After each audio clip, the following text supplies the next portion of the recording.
نحمده ونصلي ونسلم على رسوله الكريم أما بعد فأعوذ بالله من الشيطان الرجيم بسم الله الرحمن الرحيم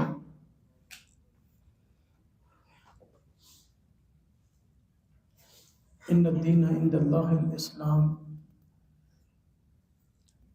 وقال الله تعالى ومن يبتغ غير الإسلام دينا فلن يقبل منه قال النبي صلى الله عليه وسلم الدين النصيحة اللهم صل على محمد وعلى آل محمد كما صليت على إبراهيم وعلى آل إبراهيم إنك حميد مجيد اللهم بارك على محمد وعلى آل محمد كما باركت على إبراهيم وعلى آل إبراهيم إنك حميد مجيد۔ 3 روزہ محاضرات علمیہ رد الحاد کا آج تیسرا دن اور ابھی آخری نشست ہے۔ الحمدللہ ہم نے ان 3 دنوں میں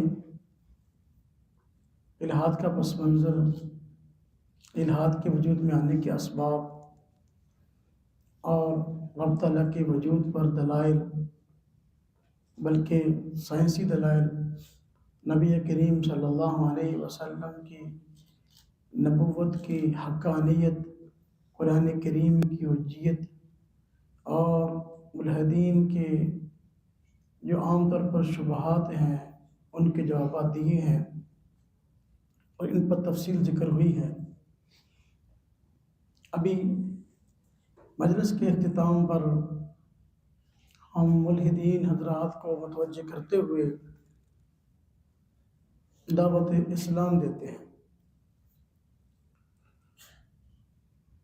دیکھیں، دنیا کے معاملات میں ہر بندہ اپنے لیے فائدے کی چیز کا انتخاب کرتا ہے اور نقصان سے بچنے کی کوشش کرتا ہے۔ دنیا کے معاملات میں بڑی چھان بین کی جاتی ہے، پھر جا کے کوئی رائے قائم کی جاتی ہے۔ رب تعالیٰ کی ذات اقدس کے حوالے سے، نبی کریم صلی اللہ علیہ وسلم کی ذات اقدس کے حوالے سے، دین و مذہب کے حوالے سے محض کوئی سنی سنائی رائے سامنے آ کر یا سامنے لا کر کوئی رائے ہم نہیں قائم کر سکتے، بلکہ غور و فکر سے کام لینا چاہیے۔ اور جہاں دنیا کے معاملات میں ہم اپنی کوشش صرف کرتے ہیں تو دین کے اور آخرت کے معاملات میں بھی اپنی کوششیں خرچ کرنی چاہیے۔ اگر ملحدین اپنے 24 گھنٹے کی زندگی پر غور کریں اور دیکھیں کہ الحاد نے ان کو کیا دیا، تو میرے خیال میں سوائے نقصان کے نقصان در نقصان کے اور کچھ ان کو حاصل نہیں ہوا۔ مختلف پہلوؤں پہ غور کر لیں۔ سب سے بڑا نقصان تو ایمان کا نقصان ہے کہ ایمان کی جگہ بے ایمانی لے لی۔ قیامت کے دن اللہ تبارک و تعالیٰ کے سامنے کیا منہ دکھائیں گے؟ اور نبی کریم صلی اللہ علیہ وسلم کی سفارش تو ایمان والوں کو نصیب ہوگی، حضور نبی کریم صلی اللہ علیہ وسلم کی سفارش سے محرومی یقینی ہے اگر اسی حالت میں مر گئے۔ اور قبر اور قیامت کے بعد ہمیشہ کے لیے دوزخ میں جلنا ہے، یہ سراسر بندے کا نقصان ہے۔ احتیاط بندہ دنیا کے معاملات میں برتتا ہے، کیا اس میں احتیاط کا پہلو استعمال نہیں کر سکتا؟ ایک طرف ذہن میں یہ بات آتی ہے کہ رب تعالیٰ موجود ہے، دوسری طرف یہ آتی ہے کہ رب تعالیٰ موجود نہیں۔ تو اگر بندہ یہ رائے قائم کر لے کہ رب تعالیٰ موجود نہیں تو ہر طرح کی بے دینی کے لیے تیار ہو جائے، اپنی ساری زندگی اسی پر خرچ کر دے، کل کو رب تعالیٰ کے سامنے جب جانا ہوگا تو پھر بتائیں گے کیا ہوگا۔ ظاہر بات ہے کسی بھی مولد نے اگر الحاد کا رستہ اختیار کیا، بے دینی کا رستہ اختیار کیا، تو کسی سنی سنائی بات کی بنا پر ہے نا۔ احتیاط اس میں ہے کہ رب تعالیٰ پر ایمان لے آیا جائے، یا احتیاط اس میں کہ بندہ بے ایمانی اختیار کر لے؟ دنیا کے معاملات میں بندہ احتیاط اختیار کرتا ہے۔ اگر آپ رب تعالیٰ کے وجود کے قائل ہو جاؤ گے، ایمان لے آؤ گے اور اپنی زندگی دین کے طرف صرف کر لو گے، خرچ کر لو گے، مجھے بتائیں کہ اس کا کیا نقصان ہو جائے گا؟ نقصان کیا ہو جائے گا؟ دوسری طرف تو سراسر نقصان ہی نقصان ہے۔ تو الحاد نے سوائے ہمیں بے ایمانی کے اور آخرت کے سارے نقصان کے کچھ دیا نہیں ہے۔ یہی وجہ ہے کہ جو ملحدین ہیں آج جتنی کثرت کے ساتھ خودکشیاں کر رہے ہیں اس کا اندازہ نہیں آتا۔ بیرون ممالک کے اندر جہاں الحاد عام ہے، وہاں پر لوگ اپنی زندگی کا مالک خود اپنے آپ کو سمجھ رہے ہیں اور مختلف طرح کے حالات سے تنگ آ کر خودکشیاں کرنے پر مجبور ہو رہے ہیں۔ باقاعدہ طور پر یورپی ممالک کے اندر خودکشی سینٹر بنے ہوئے ہیں، جس کا جی چاہے آئے، جس طرح اور چیزوں کی فیس ہوتی ہے تو خودکشی کرنے کی فیس دے اور جا کر خودکشی کر لے۔ تو کثرت کے ساتھ خودکشیاں جو کر رہے ہیں وہ کون لوگ ہیں؟ وہی ہیں جو کہ آج الحاد کا راستہ اختیار کیے ہوئے ہیں۔ جب بندہ اپنے ہر طرح کے معاملات کو خود آپ ذمہ دار ٹھہراتا ہے کہ میں ہی ہر چیز کا ذمہ دار ہوں، تو بندہ آخر کار مایوس ہو جاتا ہے کہ اب میں اپنے لیے کچھ نہیں کر سکتا، تو خودکشی میں مجبور ہو جاتا ہے۔ اگر اللہ پاک پر ایمان ہے تو بندے کو کوئی تکلیف بھی آتی ہے، کوئی پریشانی بھی آتی ہے، تو بندہ کہتا ہے میں اس پہ صبر کروں گا تبھی اللہ پاک کی طرف سے مجھے اجر ملنے والا ہے۔ پریشانی آتی ہے، حالات ناگفتہ بھی ہوتے ہیں، تو بندہ سمجھتا ہے اللہ پاک کی طرف سے یہ آزمائش ہوگی، اس کے ذریعے میرے درجات کی بلندی ہے۔ لیکن اگر اس کا اللہ پر ایمان ہی نہیں ہے تو پھر ہر اعتبار سے مایوس ہو کر نتیجہ خودکشی ہے۔ ہم کہتے ہیں بجائے اس کے خودکشیاں کرو، اللہ پر ایمان لاؤ اور اپنی توقعات اس سے وابستہ کرو۔ اخلاقی لحاظ سے دیکھ لیں الحاد نے معاشرے کو کیا دیا ہے۔ مولدانہ معاشرے کے اندر جھوٹ عام ہے، کینہ عام ہے، حسد عام ہے، بغض عام ہے، اور تکبر کا مرض یہاں تک کہ دوسرے بندے کو انسان سمجھنے کو تیار نہیں، اور دوسروں پر ظلم کرنا اور ہر طرح کی لوٹ گسوٹ اختیار کرنا یہ وتیرہ بن چکا ہے۔ اخلاقی لحاظ سے الحاد نے کیا دیا سوائے اخلاقی تباہی کے؟ تباہی اس سے میں آئی ہے کہ بندہ کسی بھی اعتبار سے دوسرے پر قابل اعتماد نہیں، یعنی کوئی بندہ اس پر اعتماد نہیں کر سکتا، بھئی یہ بندہ دین مذہب بھی کوئی نہیں۔ ہاں جی، اب اس سے سچ کی توقع کیا رکھے؟ اگر بندہ مسلمان ہے تو بھئی وہ جھوٹ بولنے سے گریز کرے گا، وہ کہے گا بھائی حدیث پاک میں منع فرمایا گیا منافق کی نشانی ہے جھوٹ بولنا۔ اگر بندہ اللہ پر ایمان نہیں ہے، مولد ہے، تو ظاہر بات ہے کہ وہ امانت میں خیانت کرنے میں دیر نہیں کرتا۔ اگر اللہ پر ایمان ہے تو وہ خیال کرے گا بھئی میں نے امانت میں ڈنڈی ماری، امانت میں خیانت کری تو میری آخرت خراب ہو جائے گی، اللہ پر ناراض ہو جائیں گے۔ آئے دن جھوٹے وعدے کرتا ہے، وعدہ توڑتا ہے، تو اگر اللہ پر ایمان ہوگا تو وعدے کو توڑتے ہوئے خیال کرے گا کہ اللہ پاک نے جو ہے قرآن کریم کے اندر اپنے وعدوں کو پورا کرنے کا حکم دیا ہوا ہے۔ الحاد اختیار کرنے سے اخلاق کی پستی کا شکار ہو رہے ہیں۔ اگر تو اخلاق کی بلندی آ رہی ہے تو مجھے بتا دے، روس کے اشتراکیوں نے کہا تھا کہ یہ اخلاق کے بگڑنے کی بڑی وجہ مذہب ہے، لیکن جب خود روسی انقلاب آیا اور اشتراکیت آئی، الہاد پھیلا، وہاں پہ ہر طرح کی بد اخلاقی نے خود اپنی شروط پائی۔ بد اخلاقیاں اتنی عام ہو گئی، جھوٹ فراڈ دھوکہ جو ہے ظلم اتنا عام ہو گیا کہ اس سے بڑھ کر کسی معاشرے میں یہ بد اخلاقیاں موجود نہیں تھی۔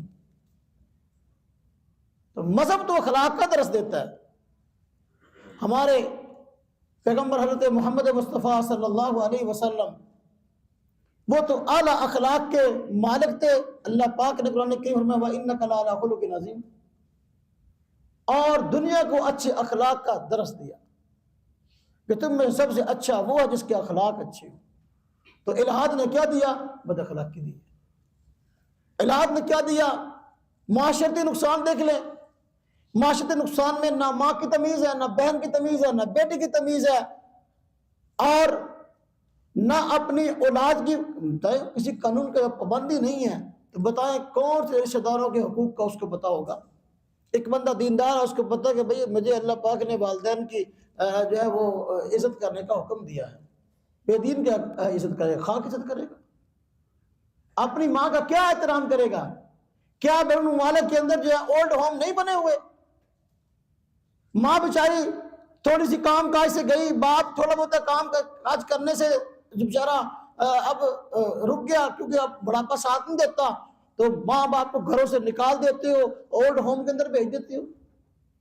وہ ماں باپ جنہوں نے آپ کا پیشاب دھویا، آپ کے پخانے دھوئے، الہاد نے یہی دیا کہ وہ اس ماں باپ کو یہ صلہ دو، گھر سے نکال دو اور وہاں جا کر جو ہے وہ الگ گھروں کے اندر رہیں جو کہ حکومت کی طرف سے بنے ہوئے۔ دین نے، اللہ رب العزت نے قرآن کریم کے اندر اپنی عبادت کے بعد والدین کے احترام کا حکم دیا۔ وَقَضَىٰ رَبُّكَ أَلَّا تَعْبُدُوا إِلَّا إِيَّاهُ وَبِالْوَالِدَيْنِ إِحْسَانًا، ہمیں اللہ پاک نے یہ بات طے فرما دی کہ اللہ کے علاوہ کسی کی عبادت نہیں ہے اور والدین سے حسن سلوک اختیار کرو۔ لیکن الہاد نے کیا دیا؟ والدین کو عزت دی نہیں، بیچ کر کے گھر سے نکالا گیا۔ الہاد نے یہ دیا کہ ماں باپ کو لوگ بیچ تک دیتے ہیں، اور ماں باپ کو پہاڑ سے دھکے دے کر وہ جو ہے وہ ان کو ہلاک کر رہے ہیں، اور ماں باپ کو جب بوڑھے ہو گئے گولیاں مار رہے ہیں، اب اس کی زندگی کی ضرورت نہیں ہے، اس کی زندگی بیکار ہو گئی ہے۔ اپنی زندگی کے فیصلے، موت کے فیصلے خود کر رہے ہو۔ کیا معاشرے میں معاشرتی تباہی نہیں آ رہی اس سے؟ جو بندہ مولد ہے اس کو کیا پتا بھی ہمسائے کے حقوق کیا ہیں؟ اس کو کیا پتا جائز اور ناجائز کیا، حرام اور حلال کیا ہے؟ ہر طرح کے حرام اور حلال میں کیا مبتلا نہیں ہو رہے؟ بدکاری عام نہیں ہو رہی؟ ایک نکاح ہے جس کو شریعت کے اندر ایک عام حکم اور ایک باعث اجر بتایا گیا، اور نکاح معاشرے سے ختم ہو رہے ہیں، ملحدانہ معاشرے سے، جبکہ زنا کاری عام ہو رہی ہے۔ بتائیں کہ اخلاقی لحاظ سے بندہ سوچ لے کہ بھئی معاشرتی لحاظ سے کیا یہ بدکاری کا عام ہونا، ایک بندے کا مختلف عورتوں سے، ایک عورت کا مختلف مردوں سے تعلق کا قائم ہونا، کیا یہ بندے کے لیے عزت کی بات ہے یا بے عزتی کی بات ہے؟ دنیا داری کے لحاظ سے لوگ دعوے کرتے ہیں مجھے تو اس سے بڑی محبت ہے، عورت کے بعد چل جائے بھی کسی اور سے بھی اس کے تعلق ہے تو پوری زندگی اس کو منہ نہیں لگاتی۔ جب یہ صورتحال ہے تو پھر دیکھیں کہ اخلاقی لحاظ سے آج مولد کہاں کھڑے، غور تو کرے کم از کم۔ چوری، ڈاکہ، کبن، دوسروں کا مال ہتھیانا، یہ ان کے لیے کوئی جرم ہی نہیں ہے ان کے معاشرے میں۔ کیوں؟ وہ کسی ڈسپلن کے پابند ہیں ہی نہیں۔ جب بندہ کسی ڈسپلن کا پابند ہے ہی نہیں تو بتائیں الہاد کے ذریعے معاشرتی تباہی نہیں پھیلی؟ دیکھیں اقتصادی ریاست دیکھ لیں کیا تباہی پھیلی ہے۔ مولدین نے اپنی سوچ اور فکر کو سامنے رکھتے ہوئے مختلف معاشی نظاموں کا تجربات کیے، کوئی بھی کامیاب نہیں ہوا۔ جاگیرداری نظام لائے، عوام تنگ آئی، عوام نے بغاوت کی اور کہا کہ ہم اسے قبول نہیں کرتے۔ پھر اپنی سوچ سمجھ سے سرمایہ دارانہ نظام کو لے کر آئے، عوام نے بغاوت کی اور اس کو قبول نہیں کیا۔ پھر سوچ سمجھ سے اپنے دماغ سے کام لیتے ہوئے اشتراکیت کو لے کے آئے، عوام نے اشتراکیت کو بھی رد کر دیا، وہی روس ٹکڑے ٹکڑے ہو گیا جو کہ سپر پاور ہونے کا مدعی تھا۔ تو اپنی سوچ اور فکر سے تم نے جو معاشی نظام متعارف کروائے وہ بھی دنیا میں ناکام ٹھہرے. آپ بتائیں کہ معاشرے کو الحاظ سے کیا فائدہ ہوگا؟ خود آپ لوگوں کی ذات سے آپ کو اس نے کیا دیا؟ سیاسی لحاظ سے نقصان ہے. وہ معاشرہ جو ملحدانہ افکار پر مبنی، وہ ریاست جس کی بنیاد ملحدانہ افکار پر ہے، ملحدانہ قوانین پر ہے، وہاں پر عوام کو سکھ اور چین کہاں ملے گا؟ اور غریب کو جو ہے وہاں انصاف کہاں ملے گا؟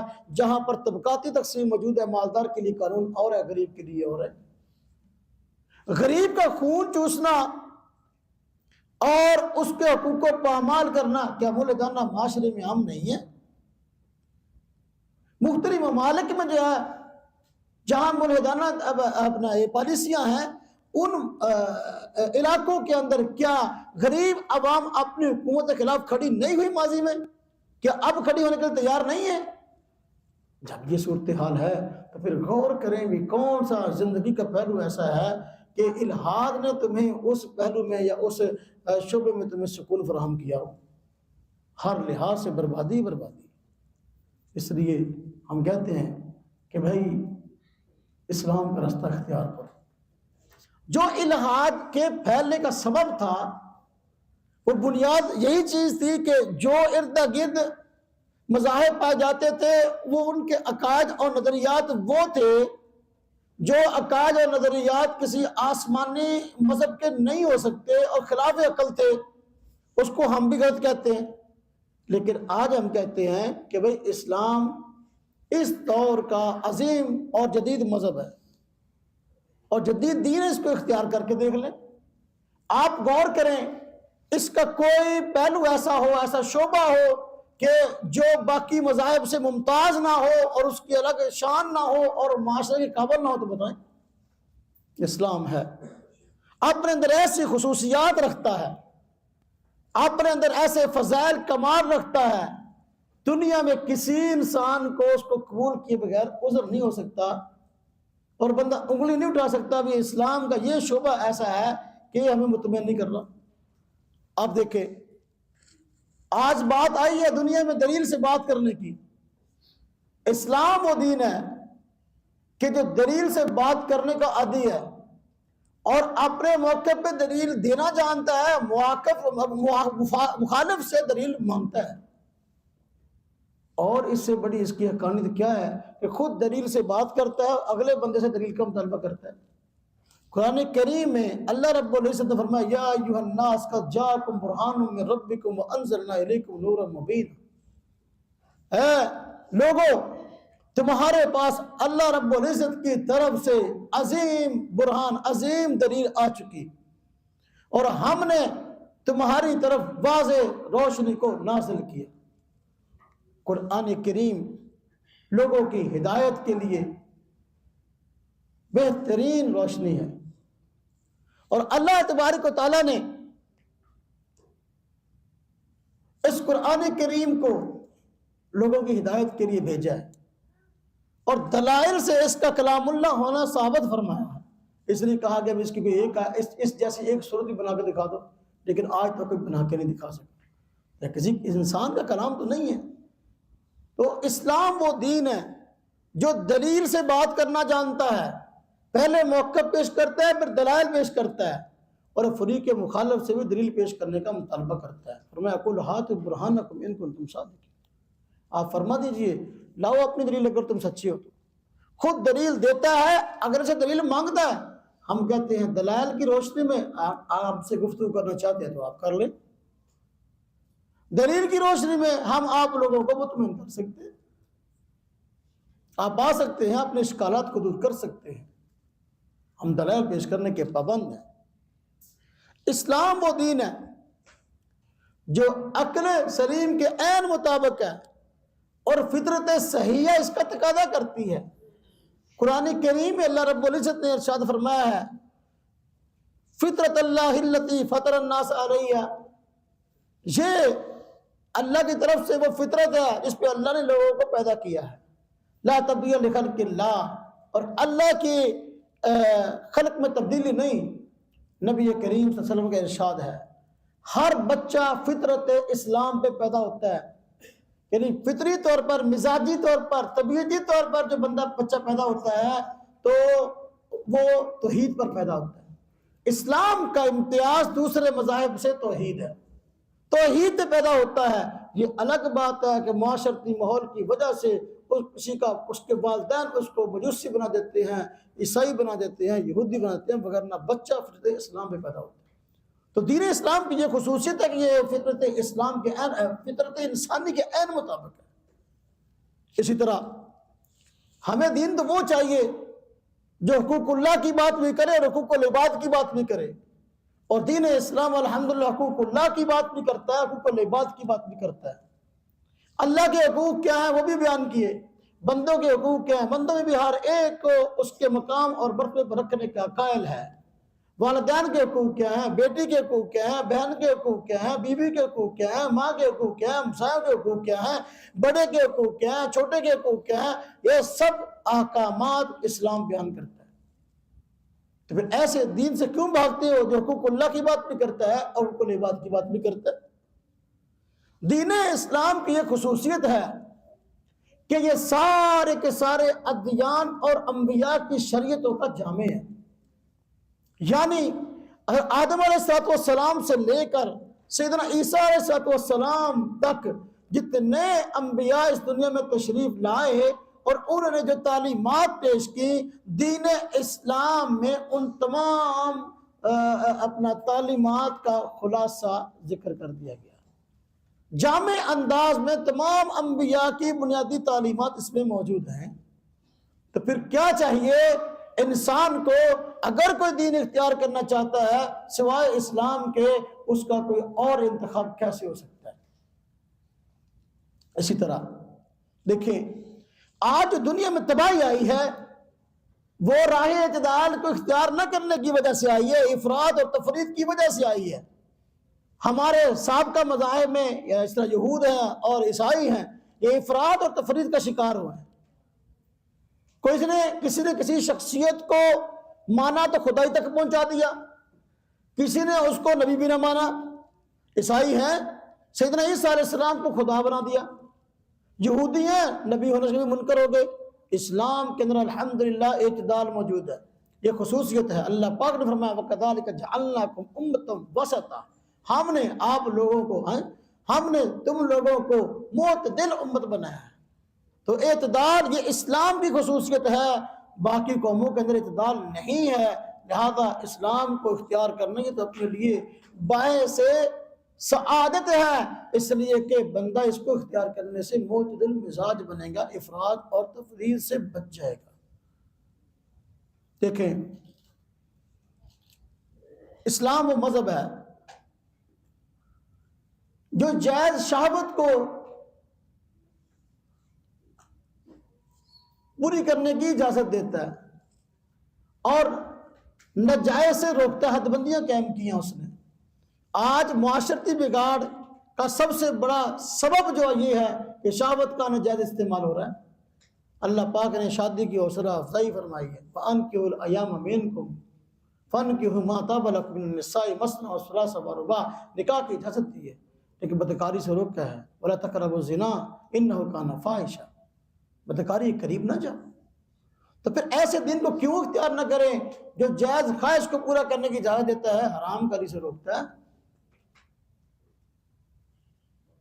اسی طرح اسلام کی یہ خصوصیت ہے کہ اس کے جتنے بھی احکامات ہیں، جتنی بھی تعلیمات ہیں، ان کے اندر تضاد نہیں ہے اور ہر لحاظ سے وہ عقل کے اصولوں پر پورے اترتے ہیں۔ اسلام کے دو بنیادی اصول ہیں، توحید اور نمبر 2 رسالت۔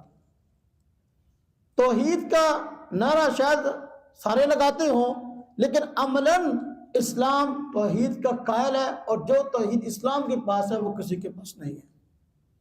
رسالت کا کیسا کھرا نظریہ ہے کہ حضرت آدم علیہ السلام سے لے کر نبی کریم صلی اللہ علیہ وسلم تک تمام انبیاء کی نبوت کو ماننے کا جو ہے وہ حکم دیتا ہے۔ ہمارے ایمان کا حصہ کہ آدم کو بھی نبی مانے، نبی پاک صلی اللہ علیہ وسلم کو بھی مانے، حضرت عیسیٰ کو بھی نبی مانے، آپ صلی اللہ علیہ وسلم کو بھی نبی مانے، حضرت موسیٰ کو بھی مانے، حضرت نبی پاک صلی اللہ علیہ وسلم کو بھی نبی مانے۔ ہاں جی، تو یہ کتنا صاف ایک واضح تعلیم ہے. اور قرآن کریم میں اللہ پاک نے فرمایا لو کان من عند غیر اللہ لوجدوا فیہ اختلافا کثیرا. اسلام کی تعلیمات میں تضاد نہیں ہے جبکہ دوسری تعلیمات تضادات سے بھری ہوئی ہیں. فرمایا اگر یہ قرآن غیر اللہ کی طرف سے ہوتا اس میں تم جگہ جگہ تضاد پاتے جبکہ اس میں ایسا معاملہ نہیں ہے. تو پھر ایسے دین کو کیوں اختیار نہ کرے جو تضاد سے پاک ہے. اسلام کی خصوصیت ہے کہ یہ عالمگیر دین ہے. اس طرح پہلے میں نے گفتگو کی کہ باقی ادیان اور باقی انبیاء کی نبوت کا شریعت کا دائرہ کار خاص حلقہ تھا، خاص قوم تھی، خاص خطہ تھا. لیکن نبی کریم صلی اللہ علیہ وسلم کو اللہ رب العزت نے سارے کے سارے جہانوں کے لیے نبی بنا کے بھیجا. آپ کی شریعت سارے عالم کے لیے وما ارسلناک الا رحمۃ للعالمین. نبی کا وجود اپنی امت کے لیے رحمت ہوتا ہے. حضور نبی کریم صلی اللہ علیہ وسلم سارے عالم کے نبی ہیں، اس لیے آپ کا وجود سارے عالم کے لیے رحمت ہے. اور یہ اسلام کی یہ خصوصیت ہے کہ وہ کامل دین ہے، مکمل ضابطہ حیات ہے. اسلام نے مذہبی لوگوں کو صرف ایک مخصوص عبادت خانہ میں بند نہیں کر دیا کہ یہاں تمہارا مذہب باہر تمہارا مذہب سے کوئی کام نہیں ہے. زندگی کا کوئی شعبہ ایسا نہیں کہ جس کے اندر اسلام بندوں کی رہنمائی نہیں کرتا. بندہ عبادات ہے تو پوری کی پوری رہنمائی ہے، معاشرات ہے تو پوری کی پوری رہنمائی ہے، اخلاقیات ہے تو پوری کی پوری رہنمائی ہے، اقتصادیات ہے تو پوری کی پوری رہنمائی ہے، سیاسیات ہے تو پوری کی پوری رہنمائی ہے. ہر شعبے کے اندر مکمل رہنمائی کرتا ہے. اسلام کے علاوہ کون سا ایسا دین ہے جو مکمل سارے کے سارے شعبوں کے متعلق مکمل رہنمائی کرتا؟ تو پھر اسلام کو اختیار کیوں نہیں کرتے؟ ہاں جی. اور اسلام کی خوبی ہے کہ محفوظ ترین دین ہے. پہلے ادیان کے ساتھ ایسا ہوا کہ جب انبیاء وہ اپنے ماننے والوں سے الگ ہوئے تو لوگوں نے ان کی تعلیمات کو بھلا دیا یا ان کی تعلیمات نے تعریف کر دی گئی. الحمدللہ یہ دین ایسا ہے جس کی حفاظت کا وعدہ اللہ پاک نے فرمایا. قرآن کریم کے متعلق فرمایا انا نحن نزلنا الذکر وانا لہ لحافظون.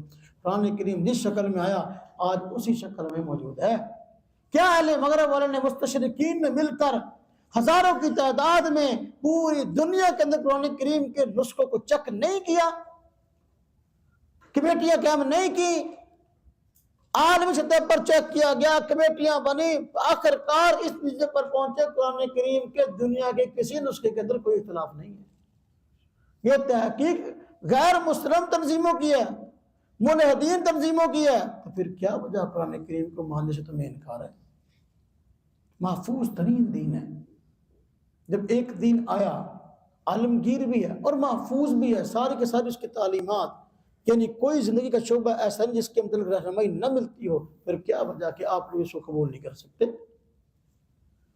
اسی طرح اسلام یہ اللہ تبارک و تعالیٰ کا پسندیدہ دین ہے. اللہ پاک نے قرآن کریم میں فرمایا ان الدین عند اللہ الاسلام، کہ دین یہ تو اللہ پاک کے ہاں اسلام ہی ہے. وَمَن يَبْتَغِ غَيْرَ الْإِسْلَامِ دِينًا فَلَن يُقْبَلَ مِنْهُ. کوئی بندہ دین اسلام کے علاوہ اور کوئی دین اختیار کرتا ہے تو ہرگز قابل قبول نہیں ہے. جب اسلام دنیا کا پسندیدہ دین تو ہے ہی، الحمدللہ پوری دنیا جو ہے وہ اسلام میں آ رہی ہے وقت گزرنے کے ساتھ ساتھ، اللہ تبارک تعالیٰ کا ہی پسندیدہ دین ہے، تو پھر اس کو اختیار کیوں نہیں کرتے؟ کہتے ہیں کہ اتنی زیادہ خصوصیات ہے اسلام کی کہ بندہ بیان کرتا رہے تو وقت ختم ہو سکتا ہے، لیکن یہ خصوصیات ختم نہیں ہو سکتی. اسلامی معاشرہ کی بنیاد وہ اخوت اور بھائی چارے پر ہے. قرآن کریم فرمایا گیا انما المؤمنون اخوۃ، سارے کے سارے مومن آپس میں بھائی ہیں. جس دین کے معاشرہ کی بنیاد بھائی چارے پر ہو، مجھے بتائیں کہ اس کو اختیار کرنے سے تمہارا کون سا دنیا کا نقصان ہو جائے گا؟ اسی طرح اللہ پاک کے نبی صلی اللہ علیہ وسلم فرماتے ہیں المسلم اخو المسلم، مسلمان مسلمان کا بھائی ہے. ہاں جی. اور فرمایا کہ المسلم من سلم المسلمون من لسانی بیدی، کہ بھئی مثالی مسلمان تو وہ ہے کہ دوسرے مسلمان جس کی زبان جس کے ہاتھ سے محفوظ رہیں، جس کی تعلیمات ایسی، جس کی بنیاد باہمی بھائی چارے پر جس کے معاشرے کی، اس کو اختیار کرنے میں بندے کو کیا رکاوٹ ہے؟ اور اس کی بنیاد خالص توحید پر ہے، خالص توحید پر. ان اکرمکم خالص توحید پر ہے۔ قرآن کریم کا بنیادی موضوع توحید ہے۔ قرآن کریم کی ہر صورت توحید سے اور اس کی تعلیمات سے بھری ہوئی ہے، تو پھر کیا وجہ اس کو اختیار نہ کیا جائے؟ تم مذہب سے بیزار ہوئے شرک کو دیکھ کر، تم مذہب سے بیزار ہوئے عجیب و غریب نظریات کو دیکھ کر۔ اسلام کے بنیادی نظریات میں کوئی بھی نظریہ ایسا نہیں جو خلاف عقل ہو، اور اسلام کی بنیاد مساوات اسلامی پر ہے، مساوات انسانی پر، کہ اسلام کی نظر میں سارے انسان برابر ہیں۔ کوئی مالدار ہے، کوئی غریب ہے، کوئی عربی ہے، کوئی اجمی ہے، کوئی غلام ہے، کوئی کیسا ہے۔ اگر فضیلت ہے تو تقوی اور پرہیزگاری کی وجہ سے۔ ان اکرمکم عند اللہ اتقاکم، میں تم میں سب سے زیادہ اللہ کے ہاں معزز وہ ہے جو تم میں سب سے زیادہ متقی اور پرہیزگار۔ جب اس کی بنیاد مساوات انسانی پر ہے، حضور نبی کریم صلی اللہ علیہ وسلم نے حجۃ الوداع کے موقع پر فرمایا تھا، کسی عربی کو، کسی اجمی پر، کسی گورے کو، کسی کالے پر، کسی غلام کو، کسی آقا پر کوئی فضیلت حاصل نہیں، اگر ہے تو تقوی کی وجہ سے ہے۔ تو پھر اس دین کو اختیار کرنے میں کیا حرج ہے، اور کون سا تمہارا نقصان ہو جائے گا؟ ہاں جی۔ اور دین اسلام کی خصوصیت ہے کہ یہ ابدی اور دائمی دین ہے، ابدی اور دائمی۔ اس کی تعلیمات کسی زمانے میں پرانی ہونے والی نہیں ہے، یعنی کوئی وقت ایسا مستقبل میں بھی نہیں آئے گا کہ اسلام کی تعلیمات پرانی ہو جائیں اور بندے کی خواہش کب کو نیا دین آنا چاہیے۔ اس کی تعلیمات ابدی ہیں، دائمی ہیں، اور کبھی تعلیمات پرانی ہونے والی نہیں ہیں۔ الحمدللہ سائنس کتنی بھی ترقی کر لے، ہمارا اسلام اس کا مربی اور اس کا استاد رہے۔ پورا قرآن کریم جو ہے وہ سائنسی معلومات سے بھرا پڑا ہے۔ آج ملحدین سیاستدان یہ کہنے میں مجبور ہیں کہ واقعی اس کے اندر، قرآن کریم کے اندر ایسی معلومات موجود ہیں جو سائنسدانوں کو ایک عرصے کے بعد معلوم ہے، تو پھر کیا وجہ ہے اس کو قبول نہیں کرتے؟ اصلاحی اور انقلابی دین ہے، اسلام کی ایک خصوصیت ہے کہ اصلاحی اور انقلابی دین ہے، یعنی یہ دوسروں کی اصلاح کا قائل ہے اور دنیا میں انقلاب برپا کرنے کا ذریعہ ہے۔ جب یہ بات ہے، آج انقلاب کی بات تو سارے کرتے ہیں، اور تم لوگوں نے مختلف انقلابات لا کے دیکھ بھی لیے، تو ان انقلابوں کا کیا نتیجہ ہوا؟ اسلام کو اختیار کر لیں گے تو خیر ہی خیر ہے، اس سے کبھی بھی نہ غریب بغاوت کرے گا، نہ مالدار بغاوت کرے گا۔ اسی وجہ سے کہ یہ مالدار کے مال کو تحفظ فراہم کرتا ہے، غریب آدمی کی امداد کا اعلان کرتا ہے۔ زکوٰۃ، صدقات اس کے بنیادی معاملات ہیں۔ زکوٰۃ بنیادی رکن ہے جس کے ذریعے سے غرباء کی مستحقین کی کفالت کی جاتی ہے۔ انما الصدقات للفقراء والمساکین والعاملین علیہا، قرآن کریم کے اندر بتا دیا گیا کہ یہ صدقات یہ مستحقین پر خرچ ہوں گے۔ تو نہ اس معاشرے کے اندر غریب کو شکایت کا موقع رہتا ہے، نہ مالدار کو رہتا ہے۔ اور ہاں جی، تبلیغی دین ہے، تبلیغی دین یعنی اسلام ایسا نہیں کہ کسی خاص نسل کے اندر موجود ہے تو وہی نسل مسلمان رہے گی اور کسی کو نہیں، بلکہ یہ اس دین ایسا ہے کہ آگے دوسروں کو پہنچانے کا اس کو حکم ہے، اور تبلیغ کے اس میں احکامات، فضائل موجود ہیں۔ اللہ پاک نے قرآن کریم فرمایا ہے کنتم خیر امت، بہترین امت ہو، تامرون بالمعروف وتنہون عن المنکر، کہ تم بہترین امت ہو اس لیے کہ لوگوں کے فائدے کے لیے تمہیں نکالا گیا، کیا اچھائی کا حکم دیتے ہو، برائی سے روکتے ہو۔ اگر دین اسلام پر چلا جائے اور اس کی دعوت دی جائے، معاشرے کے اندر سے برائی ختم ہو جائے اور خیر غالب ہو جائے۔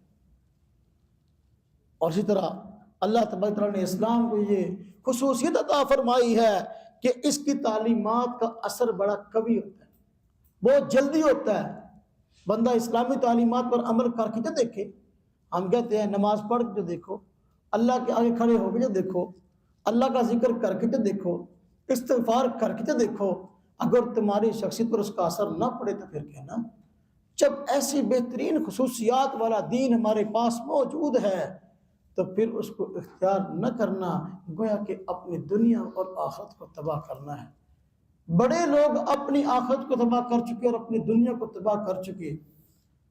اگر تم لوگ چھوٹی سے چھوٹی چیز پر محنت کر کے سالہ سال کی محنت کر کے عوام کے فائدے کے لیے کوئی چیز مارکیٹ میں لا سکتے ہو تو بھائیو دوسروں کے فائدے سے پہلے اپنا فائدہ بھی تو سوچ لو. کیا میں اپنی ذات کے لیے بھی کوئی فائدے کا کام کر رہا ہوں کہ نہیں؟ اللہ تبارک و تعالیٰ کی ذات اقدس ہے کہ وہ اپنے وجود کے مخالف کو بھی رزق دینا بند نہیں کرتے، رزق دینا بند نہیں کرتے. ہاں جی، اللہ تبارک تعالیٰ کے انصاف پہ آئیں، جو اس کے وجود کا منکر اس کو تو ایک گھونٹ پانی پینے کے لیے نہ دے. یہ تو اللہ تبارک تعالیٰ کا کرم ہے کہ اللہ پاک نعمتیں نوازے ہوئے ہیں، کھاتے اللہ کی ہیں، کھاتے کسی اور کو. حالانکہ دنیا کا قانون اپنا جس کی کھاتا ہے اسی کھاتا ہے، لیکن اگر بندہ کھائے اللہ کی نعمتیں اور انکار بھی کرے تو بہت بڑی ناشکری ہے. دنیا کے اندر تو چھوٹے سے کسی جی محبت نامے اور گفٹ کے ملنے پر تھینک یو کہتے ہو، لیکن یہ کہ اللہ کو تھینک یو کہنا تمہارے بس میں نہیں ہے. اس لیے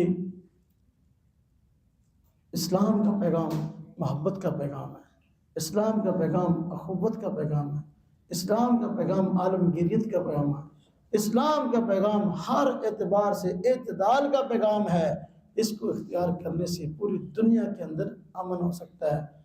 اور ماضی کی تاریخ ہماری گواہ ہے، خلافت اسلامیہ قائم ہوئی، خلافت راشدہ میں پوری دنیا کے اندر امن کا نظام قائم کر کے دکھایا گیا، محض مفروضہ نہیں ہے. اس لیے درخواست ہے کہ اللہ کے لیے اپنی حالت پر رحم کریں، اور جہاں دنیا داری کے لیے وقت نکالتے ہیں اور صلاحیتیں کہیں ادھر ادھر خرچ کرتے ہیں، کہیں اسلام کو پڑھنے پر بھی خرچ کر رہے ہیں. اگر تمہیں اسلام سمجھ میں نہیں آتا تو ہم سے سمجھ لے آ کے. لا اکراہ فی الدین، دین کو اختیار کرنے میں زبردستی نہیں ہے. ہم آپ کو یہ نہیں کہتے زبردستی مسلمان بنائیں گے، نہ وہ تمہارا ذاتی معاملہ ہے، لیکن یہ کہ سمجھنا چاہو تو ہم سمجھانے کے لیے تیار ہیں. اللہ تبارک و تعالی ہم سب کو بات کو سمجھ کر عمل کرنے کی توفیق عطا فرمائے. وآخر دعوانا الحمدللہ.